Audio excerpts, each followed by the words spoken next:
Oi, meus amigos! Hoje estamos começando mais um vídeo aqui do canal e o tema de hoje está muito interessante. Nós vamos falar sobre feridas emocionais e a sua ligação com o mundo espiritual. Eu amo falar sobre esse assunto, então aperte os seus cintos porque o vídeo de hoje está muito profundo.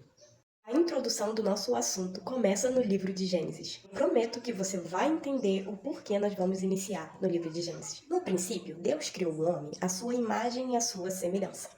E Deus deu a terra ao homem para que ele cultivasse e deu autoridade ao homem sobre os animais. E o homem não tinha acesso a nenhum tipo de dor, de sofrimento, de doença, de angústia. Tudo era muito lindo e muito perfeito para ele. E a palavra diz que Deus plantou no jardim a árvore do conhecimento do bem e do mal. Alertou ao homem para que não comesse daquela árvore, do fruto daquela árvore, pois no dia que ele comesse, certamente ele morreria. A serpente convenceu Eva a colocar à prova a ordenança de Deus. Chegou Eva através da cobiça a ser igual a Deus. Vez que Eva desejou e deu início à sua prática do pecado, da desobediência, e comeu do fruto, e deu também ao seu marido, que era Adão, para que também ele comesse, deu a luz ali ao pecado. A Bíblia relata que, ao comer do fruto, os seus olhos se abriram, eles viram a sua nudez e se envergonharam. Diz que, ao ouvirem a voz de Deus, eles sentiram medo e se esconderam. Mas o que isso tudo tem a ver com feridas emocionais? A verdade é que isso é tudo a ver com feridas emocionais e você vai entender a partir de agora. Para o nosso vídeo ganhar ainda mais profundidade, vamos entender qual é o verdadeiro sentido da palavra conhecimento do bem e do mal. No Antigo Testamento, a palavra conhecer tinha muito peso. A tradução da palavra conhecer é yada, que tem por seu significado palavras que definem muito bem ela.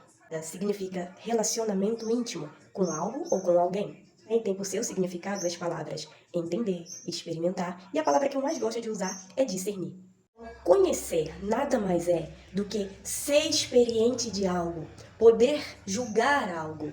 A verdade do que aconteceu é que, a partir de agora, Adão e Eva portavam um atributo que era, primeiramente, um atributo de governo que somente Deus tinha. A verdade é que o conhecimento do bem e do mal não é o verdadeiro mal.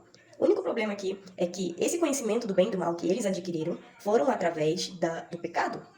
Agora, esse conhecimento do bem e do mal, que era para ser algo realmente bom, a capacidade de julgar o que é bom e o que é mal para mim, não deveria ser ruim. Mas o problema é que agora eles carregam uma lente chamada lentes do pecado. E toda a interpretação deles a respeito da própria identidade, a respeito do que Deus é, de quem Deus é, a respeito da própria vida, da interpretação da vida deles, está totalmente contaminada pelo pecado. Gênesis 3:22, Deus disse assim: Eis que o homem se tornou como um de nós, conhecedor do bem e do mal. E Deus, por livre e espontânea vontade, ele poderia, porque ele é Deus, desse esse conhecimento do bem e do mal para Adão, não teria problema nenhum. Adão poderia julgar, poderia discernir o que era bom e mal para si, e não teria nenhum problema. Só que o conhecimento do bem e do mal é uma ferramenta de governo. E a vontade do Senhor era que Adão governasse sobre os animais, governasse sobre a terra, e não havia ali necessidade dele se cuidar. Deus não fez isso, pois não havia necessidade, já que Adão estava em um ambiente ao qual não tinha perigo nenhum para ele não precisava cuidar de si próprio. A única missão que o Senhor deu a ele era cuidar da terra e cuidar dos animais e governar sobre a terra. E Deus seria o governador de Adão. Ou melhor, a vontade de Deus era ser sempre o pai de Adão. Era que ele não precisava se preocupar com nada, pois o ambiente que ele estava era um ambiente propício para a saúde dele, propício à segurança dele e o bem-estar. Eu vou te mostrar na própria palavra a manifestação do discernimento do bem e do mal de Deus de forma pura, e é a coisa mais linda do mundo. Todas as vezes que Deus criava algo novo, no final da frase do trechinho dizia assim, por exemplo, ó, a terra a terra, pois, produziu relva, ervas que davam semente segundo a sua espécie, e árvores que davam fruto, cuja semente estava nele conforme a sua espécie. E Deus viu que tudo era bom. Ainda mais sentido essa palavra, troca a palavra viu por discerniu. E Deus discerniu que era bom. Agora, no capítulo 6, versículo 5, viu o Senhor que a maldade do homem se havia multiplicado na terra, e que era continuidamente mal todo o desígnio do seu coração. Então, se arrependeu o Senhor de ter feito um homem na terra, e isso lhe pesou o coração. Agora, troca a palavra viu por discerniu, e discerniu o Senhor que a maldade do homem havia se multiplicado. Deus, em sua santidade e sabedoria, pode dizer o que é bom e o que é mal para o homem e para a terra. Conhecimento se trata de uma autorização de governo. Quando os olhos de Adão se abriram e ele recebeu o conhecimento do que é bom e do que é mal, vamos ver aí o contraste de um conhecimento puro, que julga segundo a sua própria retidão, que é o conhecimento de Deus, e um conhecimento do bem e do mal extraviado e contaminado pelo pecado. Ele diz que quando Adão viu a sua nudez, teve vergonha, eles cozeram folhas de figueira para cobrir a sua nudez.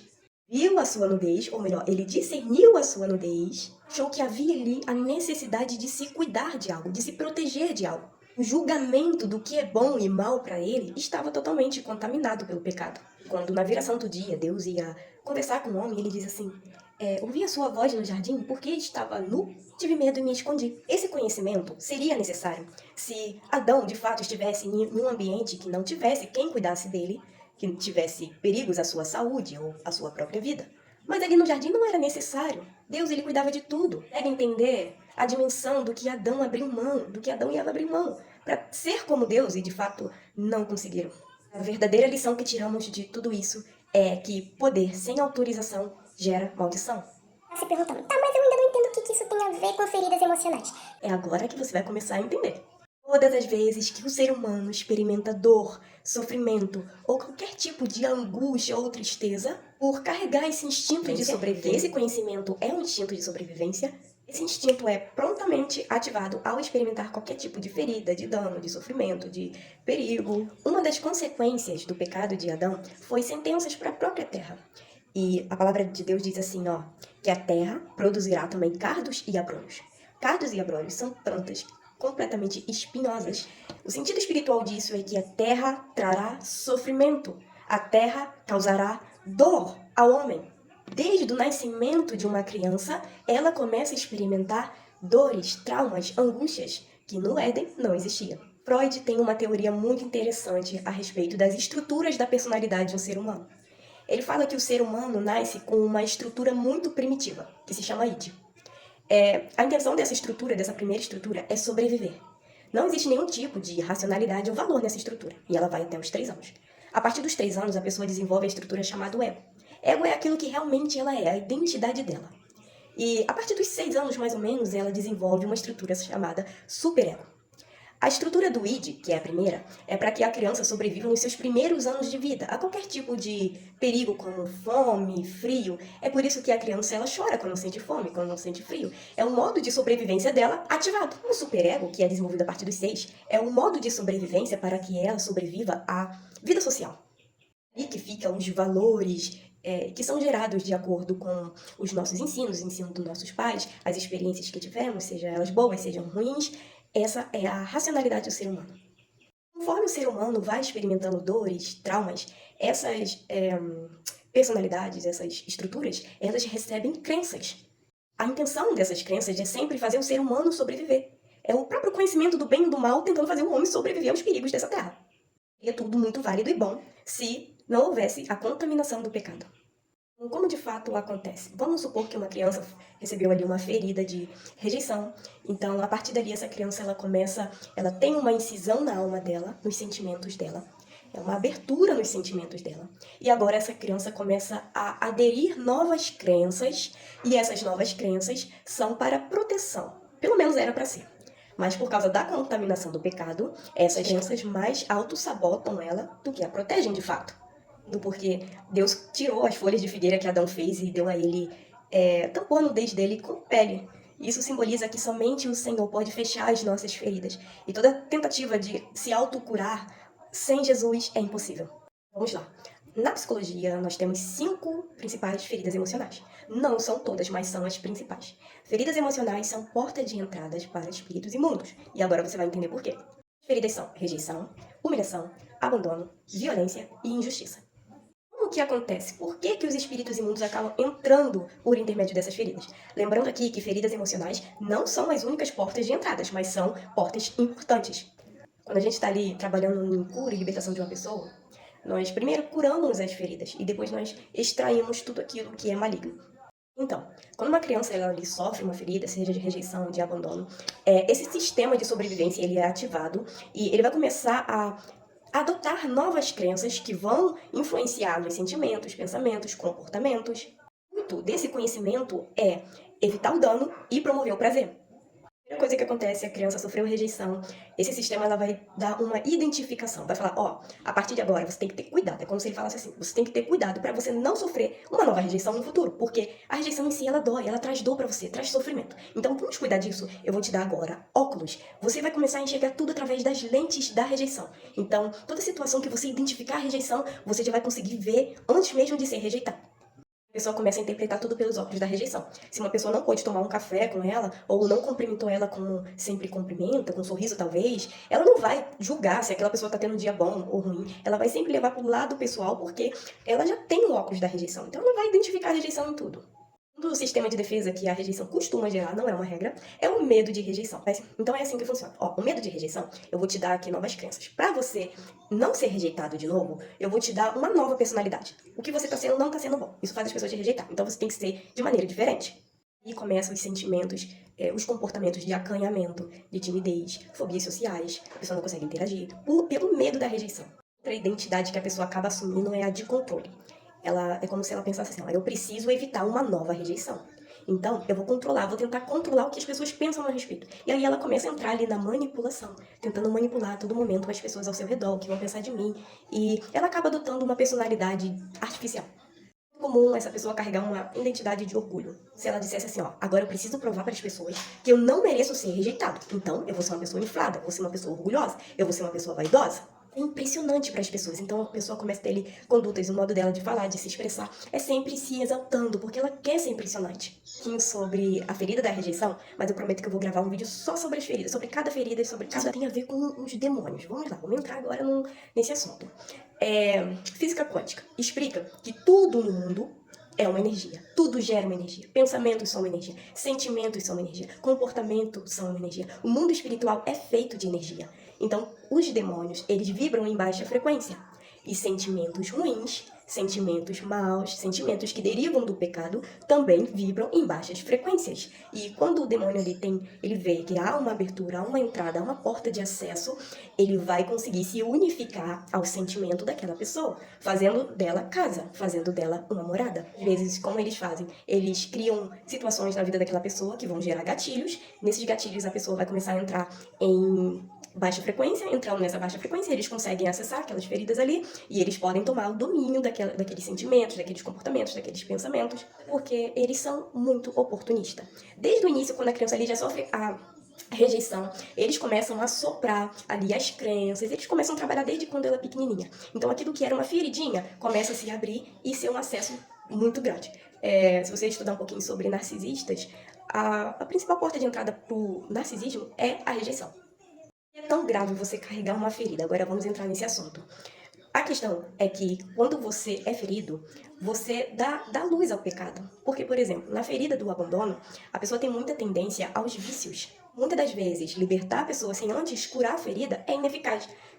A pessoa pode ser liberta no momento, mas lá pra frente, uns meses depois, se a ferida estiver ali ainda, os demônios voltam e trazem outros piores. Porque agora falando um pouquinho da ferida do abandono, fica um vazio na pessoa e essa pessoa tem uma tendência a ser dependente porque ela busca, mesmo de maneira inconsciente, a preencher aquele vazio de um abandono de um pai, de uma mãe, ou até mesmo uma esposa que enfrenta um divórcio difícil, se sentiu abandonada, ou um marido, e isso pode acontecer na vida adulta também. De maneira inconsciente, o subconsciente ali, o id, o superego, eles vão começar a trabalhar para poder suprir essa necessidade. Então essa pessoa é aí que vai nascer os vícios, as compulsões e tudo mais. E uma coisa que acontece muito, uma pessoa ferida, ela sempre vai ferir, mesmo de forma inconsciente, mesmo sem querer. Ela vai ferir, porque ela vai ter um instinto de espelhar a ferida dela em outros. É muito importante, a pessoa que está sendo curada, se a ferida dela tem sangrado na sua família, nos seus filhos, ela precisa se arrepender, precisa pedir perdão a Deus, porque mesmo que ela não tenha tido a intenção, que foi no tempo da ignorância, ela precisa se consertar com as pessoas que ela feriu. Gente, agora vamos para a parte da cura. A vontade de Deus, por intermédio de Cristo Jesus, é curar as nossas feridas, sejam elas emocionais, sejam feridas físicas. Nesses últimos tempos, o Senhor tem trabalhado muito nas feridas das pessoas. E como que acontece? Nós precisamos acessar a unção, o poder de Jesus sobre as nossas feridas. A palavra diz que sobre as suas pisaduras nós fomos sarados, que as nossas enfermidades foram lançadas sobre ele, que ele se fez maldição em nosso lugar. Então, o que nós precisamos fazer?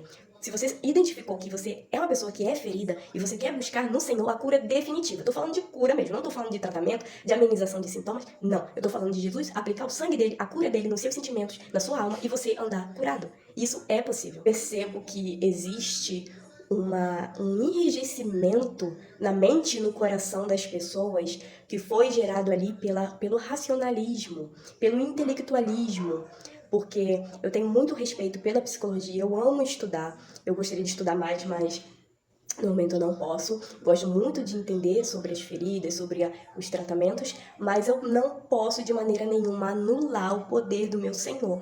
Eu falo agora como um testemunho vivo de uma pessoa que foi curada de todo tipo de trauma que você possa ouvir. Eu fui curada, eu fui regenerada, já tive depressão, ansiedade, pânico. Sou uma pessoa também que foi curada do TDAH e não tem limites para o poder de Deus. Se você deseja ser curada, eu peço agora, ou curado, eu peço agora que o Senhor Jesus te visite, derrame da unção dele sobre as suas emoções e venha te curar se você foi rejeitado, que o Senhor coloque aceitação no seu coração, mostre o quanto você é amado. Se você foi abandonado, que o Senhor coloque cuidado e zelo, que naquele episódio que você foi abandonado, Deus possa ressignificar e você vê ali que você já era amado, que você já era cuidado, que mesmo sem perceber o Senhor já estava ali cuidando de você e não há necessidade para que você mais se sinta abandonado.